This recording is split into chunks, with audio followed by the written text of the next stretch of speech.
Hare Krishna, dear devotees, please accept my humble obeisances. All glories to Srila Prabhupada, all glories to Srila Gurudev. Om Ajnana-timirandhasya Jnananjana-shalakaya Chakshudunmilitam Yena Tasmai Shri Gurave Namah. नीलाचले निवासाय नित्याय परमात्मने बलभद्रसुभद्राभ्यां जगन्नाथाय ते नमः। हरे कृष्णा। तो आप सभी जानते हैं कि अब रथ यात्रा आने वाला है, जैसे कि 21 डेज 21 दिन तक चलने यात्रा हुआ। उसके बाद भगवान का स्नान यात्रा हुआ ज्येष्ठ पूर्णिमा में, और उसी दिन ही भगवान का जन्म दिवस भी कहते हैं। तो अभी भगवान जो है अनवसर लीला कर रहे हैं, मतलब इतना स्नान किया है, सबने इतना नहलाया है उनको, तो भगवान भावग्राही जनार्दन है। भक्तगण सोचते हैं इतना नहाने से बुखार चढ़ गया, तो भगवान अभी बुखार लीला कर रहे हैं। तो अभी जो है 2 वीक्स टाइम, इस समय भगवान अनवसर लीला, तो मंदिर का जो मेन डोर वो क्लोज रहते हैं, और भगवान जगन्नाथ बलदेव सुभद्रा माई को लेकर एक प्राइवेट क्वार्टर में इस समय रहते हैं, और उनका नित्य सेवा जो है सबरास करते हैं। तो पूरे साल जो है वो ब्राह्मण सेवा करते हैं, लेकिन ये जो 15 दिन है, ये 15 डेज शुभ काटसु, और जो कि वो पूरे साल भगवान का पाचक रंधन करते हैं, और अर्चक जो है विद्यापति की ब्राह्मण पत्नी से हैं, वो परंपरा वो अर्चन करते हैं, पूजा पाठ करते हैं। और उनकी जो सवरास जो पत्नी है ललिता सखी, उनकी परंपरा के लोग वो भोजन बनाते हैं। लेकिन ये जो 15 दिन वो द्वैत, मतलब इतना प्रिय है ये 15 दिन, ये सबरस वो सेवा करते हैं। और उनका लक्ष्मी देवी भी बहुत सेवा करने का, उनको एकांत में उनका सेवा करते हैं। तो हम देखते हैं कि द्वैतपति क्या करते हैं, वो शीशम का ऑयल लेके आके उनका शरीर को मसाज करते हैं। डॉक्टर आते हैं, नर्स चेक करते हैं। और इस समय बुखार है लीला, तो उस समय फल के रस और कसायम और हर्ब खिलाया जाता है भगवान को। और इस तरह 15 दिन 14 दिन के बाद 15 डेज में नव यौवन रूप कहते हैं, नेत्र उन्मोचनम। तो भगवान का अंगराग होने के बाद नव यौवन के रूप में भगवान सबको दर्शन देते हैं। तो उसी दिन रथ यात्रा है। तो हम छोटा छोटा करके बहुत सारे भक्त के साथ भगवान ने क्या लीला किया था, छोटा छोटा संक्षेप में हम लोग चर्चा करते जाएंगे। पहला जो है रथ यात्रा, तो अभी समय है, अभी भगवान इस समय क्या क्या लीला करते हैं। जैसे कि ये जो सबरास है उनका सेवा करते हैं, तो बोलेंगे जगन्नाथ तुम खा लो, तो भगवान भी खाएंगे और साथ में वो लोग भी खाएंगे। फिर जगन्नाथ के ऊपर ऐसे माथा लेके वो सो जाएंगे। मतलब इतना अंतरंग है ये भक्त लोग, उनको इतना प्रिय है। और जो 14 दिन के बाद जब बाहर आ जाएंगे, वो झूठा भी साफ़ नहीं करेंगे, उधर ही पड़ा रहेगा, लेकिन कोई स्मेल नहीं आएगा उससे। तो 14 दिन के बाद जब पंडागन जाके दरवाज़ा ओपन करते हैं, तो सारा महाप्रसाद एकदम फ्रेश रहता है, सबको बांटते हैं। तो यह प्रभु जगन्नाथ का लीला है। और नवयौवन रूप बोलते हैं रथपुरी वामन दर्शन, मतलब पुनर्जन्म न विद्यते। जब रथ के ऊपर भगवान जगन्नाथ की दर्शन होते हैं, तो उनका कोई बोलते हैं आपका पुनर्जन्म नहीं होता है। नंदी घोष जो भगवान का रथ है, ताल ध्वज जो बलराम का है, और नंदी घोष वो सुभद्रा माई की हैं, 3 रथ। तो सर्वप्रथम रहता है बलराम जी का रथ, उसके बाद सुभद्रा माई को ऐसे ही उठा लेकर जाता है। लेकिन जगन्नाथ जी और बलराम जी को पाहुंडी विजय मतलब झुक झुक के वो रथ तक लेके जाते हैं। बहुत हेवी होता है ना, वो भी एक लीला है, बहुत सुंदर लीला। तो जगन्नाथपुरी में ऐसे तो प्रतिदिन 56 भोग दिया जाता है, 56 भोग, 56 आइटम।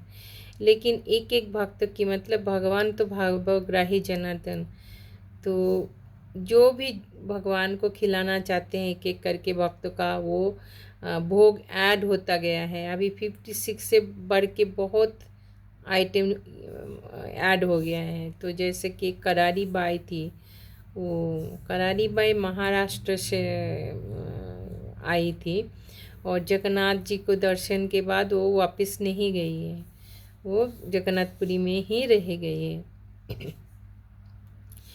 तो करारी माई बूढ़ी माँ क्या सोचती थी कि मेरा बेटा जगन्नाथ सुबह सुबह मंगल आरती से पहले उसको बहुत भूख लग जाता है, तो मैं वो सुबह सुबह क्या करती थी, वो नहा धो के बिना घर की सफाई नहीं, सब सर्वप्रथम वो उठ के चूल्हा जला के प्रभु जगन्नाथ के लिए वो खिचड़ी बनाती थी और प्रभु को खिला देती थी मंगल आरती से पहले। तो इस तरह एक बार क्या हुआ, ये जो करारी बाई उनके घर में एक साधु बाबा आते हैं और जब वो देखते हैं अरे ये मैया तो नहाती भी नहीं धोती भी नहीं, उठ के ही भगवान के लिए खिचड़ी बना के खिलाती है, तो बोलते हैं देखो ये ऐसा ठीक नहीं है, पहले तुम खुद को साफ करो, घर को साफ करो, नहा धो के आके भगवान के लिए खिचड़ी बनाओ। तो बूढ़ी बोली मुझे तो किसी ने बताया नहीं, मैं तो ऐसे ही कर रहा हूँ सेवा। तो इस तरह वो तो बूढ़ी हो चुकी थी, तो सुबह सुबह उठ के पहले घर की सफाई, चूल्हा साफ, फिर उसको नहाते नहाते फिर खिचड़ी बनते बनते बहुत देर हो गई और जगन्नाथ 2 बार 3 बार आ चुका है, माई खिचड़ी बनाए कि नहीं, माई खिचड़ी बना हुई कि नहीं, तब तक देर हो रही है, अभी घंटी बजने ही वाली है तब खिचड़ी तैयार हुई। और उन्होंने जल्दी जल्दी से गरम गरम खिचड़ी जगन्नाथ को, प्रभु जगन्नाथ को सेवा दिया है, वो खा रहे और इसी में मंगल आरती की घंटी बज जाते हैं और प्रभु जगन्नाथ ऐसे ही मंदिर में चले जाते हैं। और जब मंगल आरती होते हैं तो पुजारी घी का दीप जला के आरती करते हैं।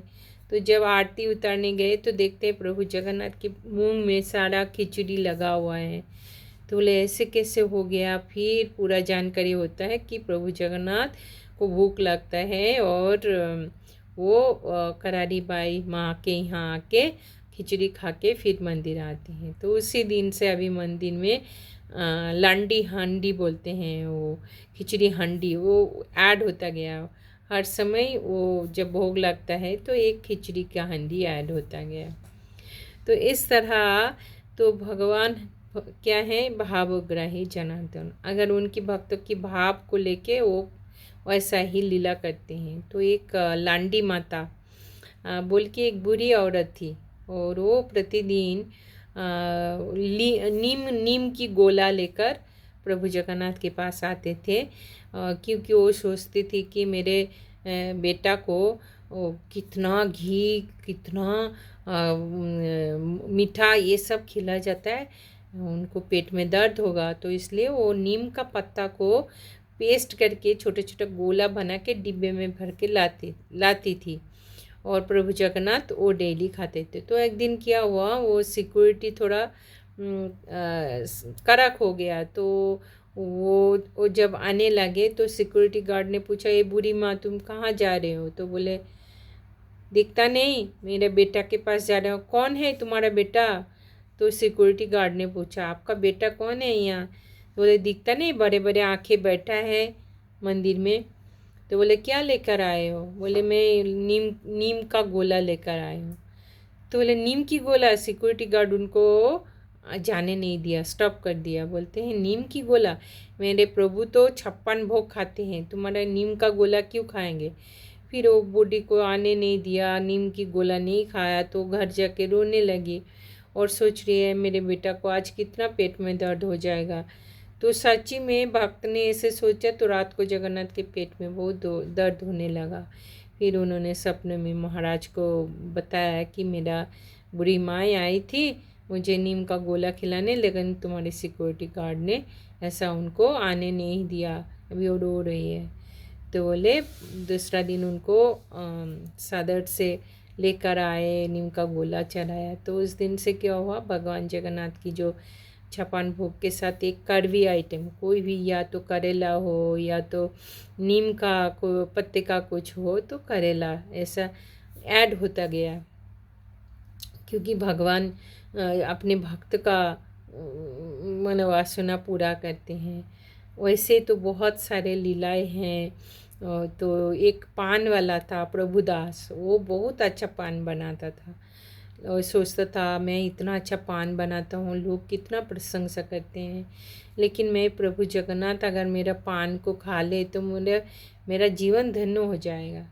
तो ऐसे सोचा तो क्या हुआ, प्रतिदिन रात को ना प्रभु जगन्नाथ, बलदेव और सुभद्रा तीनों ना जगन्नाथ मंदिर से जाके वो प्रभुदास के घर में जाता था और उनके पास जाके पान लेके खा के आता था, क्योंकि उनको इच्छा हुई थी पान खिलाना। तो एक दिन वो जो पुजारी का जो एक पांडा है वो देखा था कि ये तीनों मंदिर से कहीं और जाते हैं फिर आ जाते हैं। तो फिर उनको फॉलो किया और देखा कि वो प्रभुदास पानबाला के घर में जाते हैं। फिर आके पूछा, ये जो दोनों भाई जाते थे, माँ सुभद्रा माँ नहीं, तो बोले ये दोनों जन कहाँ से आते हैं और तुमने उनसे पैसा लिया कि नहीं? बोले नहीं, हम तो पैसे मांगा ही नहीं है, उनको देख के मेरा हृदय भर जाता है और मुझे इतना संतुष्टि मिलता है। तो बोलते तुम व्यापार कर रहे हो तो नुकसान करोगे क्या, इसका पैसा भी चाहिए। तो बोले हाँ हाँ अच्छा, आपने अच्छा ही ला दिया। तो कल जब आएगा तो उनको बोलो कि पैसा दे दो।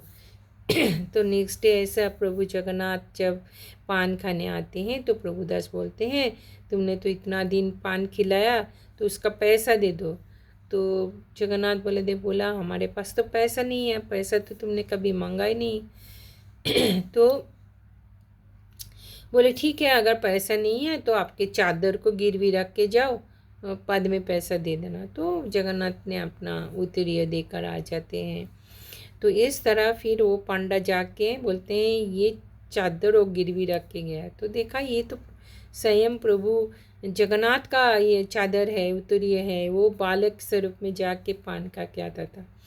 तो ये सब बहुत सारा लीला होता गया और ऐसे और लीला हम डिस्कस करते जाएंगे धीरे धीरे। तो ये जो इस समय अनवसर लीला चल रही है, फिर भगवान का अंगराग होगा और जब भगवान रथ यात्रा के दिन सबको दर्शन देंगे, उनका जो है उनका मूड होगा कैसे, दो हाथ बाहें आगे लेके सबको आलिंगन करने के लिए तैयार है, क्योंकि इस समय प्रभु का हृदय बहुत उत्फुल्ल होता है। क्योंकि जो गुंडीचा होते हैं, जो जगन्नाथ मंदिर होता है उसको कहा जाता है जैसे द्वारिका से मासी की घर बोलते हैं ना उल्टे रात में, जहाँ ठहरते हैं भगवान, तो उसको बोलते हैं वृंदावन। तो भगवान अभी वृंदावन में अपने पूरे प्रियजन से मिलने जा रहा था, तो उनकी मूड जो है बहुत मर्सीफुल है, सबको कृपा वितरण करते हैं। Thank you so much. Hare Krishna. आज इतना ही, फिर हम कंटिन्यू करेंगे सेकंड पार्ट में। हरि हरि बोल। जय जगन्नाथ, जय बलदेव, जय सुभद्रा माई सुदर्शन की जय। निताय गो प्रेमानंदे। हरि हरि बोल।